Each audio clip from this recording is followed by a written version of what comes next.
Let me start with the part that didn't make the headline because it tells you almost everything you need to know. This isn't really about a joke. It's about power, control, and the limits of intimidation in a system that still, at least on paper, protects speech, satire, and criticism. When a former president threatens legal action against a comedian over a punchline tied to Jeffrey Epstein, the story isn't whether the joke was tasteful. The story is why that threat was made and what happens next. Here's what we know. Trevor Noah, speaking in a comedic context, made a remark that referenced Donald Trump and Jeffrey Epstein in the same orbit. Not an accusation, not a claim of criminal conduct, a joke, one that relies on publicly documented associations and widely known reporting. Within hours, the response wasn't a rebuttal or dismissal.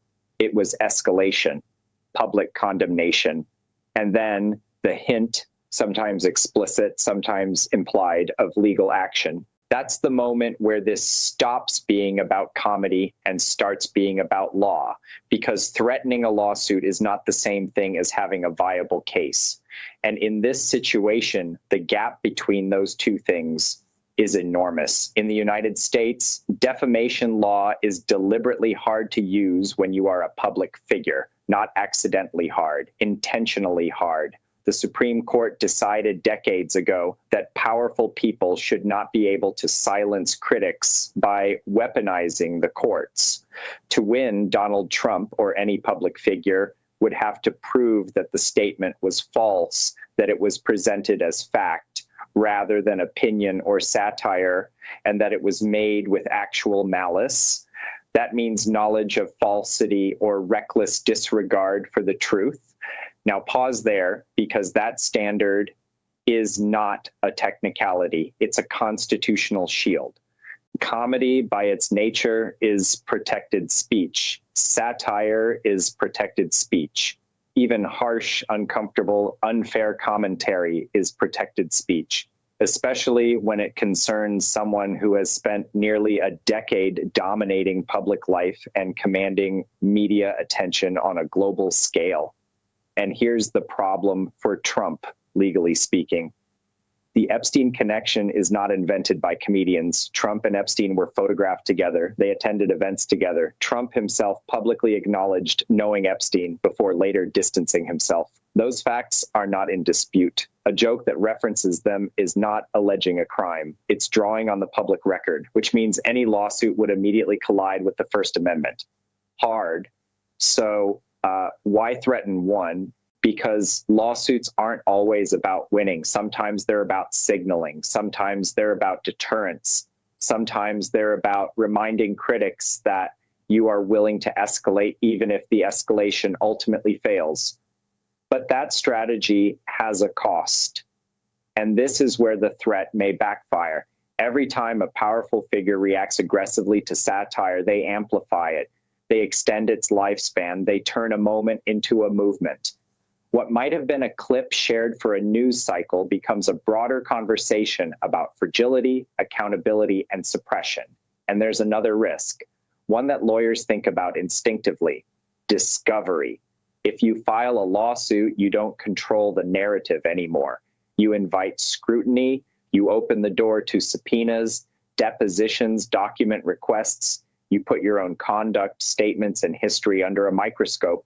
Even if the case is dismissed early, and it likely would be, the process itself can surface uncomfortable facts.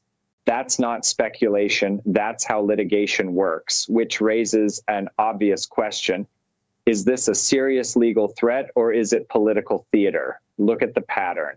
Trump has repeatedly framed criticism as persecution. Journalists, prosecutors, judges, comedians, anyone who challenges him is cast not as a critic, but as an enemy. This framing serves a strategic purpose. It rallies supporters, it delegitimizes institutions, and it turns accountability into grievance. But here's where the Epstein element complicates things, because Epstein is not just a punchline. He's a symbol of elite impunity, of secrets. of networks that escaped scrutiny for far too long. Any attempt to shut down discussion, especially through intimidation, inevitably raises suspicion. People don't hear lawsuit threat and think innocence. They think, why is this hitting a nerve? That's not fair, but it's real. And Trevor Noah understands this terrain very well. His comedy has always been rooted in political analysis, in exposing power dynamics through humor.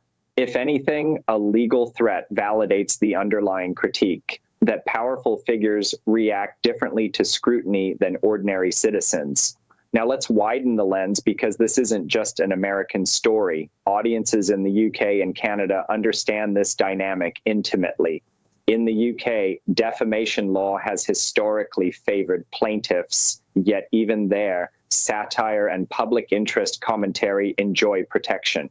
In Canada, freedom of expression is balanced against reputation, but courts are deeply wary of chilling effects on speech. In all three countries, there is growing public sensitivity to slap-style tactics, strategic lawsuits against public participation. Even the hint of one can trigger backlash. Legislatures have passed anti-slap laws precisely to stop powerful individuals from using litigation as a cudgel. So the legal terrain is hostile to this kind of move. The political terrain is worse, which brings us to the midpoint of this story, the pivot that matters most. This isn't about whether Trump sues Trevor Noah. The real question is what this moment reveals about the broader strategy heading into a volatile political period. Trump is once again positioning himself as the central figure in every conversation. Every criticism becomes proof of his importance. Every joke becomes an attack. Every response becomes an opportunity to dominate the cycle. But domination is not the same as control. In fact, the more aggressively you respond to satire, the less control you often have. You are reacting, not setting terms. You are chasing the narrative, not leading it. And there's something else happening beneath the surface. This moment highlights the asymmetry between legal power and cultural power. Trump has resources, lawyers, platforms, but comedians have something else: credibility with audiences who distrust official statements and legal posturing. When those two forces collide, history suggests that humor often wins, because humor doesn't need to prove anything in court. It just needs to resonate. Now, let's be clear, there are limits. Defamation law exists for a reason. False accusations of criminal conduct can and should have consequences. But that's not what this was. This was commentary operating in a space that the Constitution deliberately leaves open, which means any serious legal analyst will tell you the same thing. A lawsuit here would almost certainly fail. And even if it didn't, the damage would already be done. So what's the end game? One possibility is deterrence, sending a message to others. Be careful, I will respond. But deterrence only works if people believe you will win. And the legal weakness of this threat undermines that credibility. Another possibility is fundraising and mobilization. Conflict drives engagement. Engagement drives donations. Outrage is a resource. In that sense, the threat itself is the product. But there's a third possibility, and it's the most dangerous one for Trump, that this reaction reinforces a perception of thin-skinned authoritarianism and inability to tolerate dissent, mockery, or accountability. That perception doesn't just alienate critics. It unsettles moderates. It raises alarms among institutions that prize stability. And once that perception hardens, it's very difficult to reverse. There's a reason most seasoned politicians learn to ignore comedians. They understand that responding elevates the joke. They understand that power looks strongest when it doesn't need to strike back. This response did the opposite, and Trevor Noah didn't need to say another word. The reaction spoke for itself. So where does this leave us? Legally nowhere new. The First Amendment remains robust. Satire remains protected. Courts remain skeptical of defamation claims by public figures, especially when those claims arise from commentary on matters of public concern. Politically, though, this moment adds to a growing pattern. It reinforces a narrative of grievance and retaliation. It keeps Trump at the center of attention, but not necessarily on his own terms. And culturally, it underscores something that is easy to forget. Comedy is not the enemy of democracy. Intimidation is. The irony here is sharp. A joke about power prompted a response that demonstrated exactly the power dynamic the joke was pointing to. And that's why this story matters, not because of who laughed, not because of who was offended, but because it reveals how fragile the line can be between authority and insecurity, and how quickly legal threats can expose that fragility rather than conceal it. The next move will be telling. If this fades, it will confirm what most analysts already believe, that the threat was never meant to materialize. If it escalates, it will invite scrutiny far beyond a single joke. Either way, the lesson is clear. In a system built to protect speech, the loudest response is often the weakest one.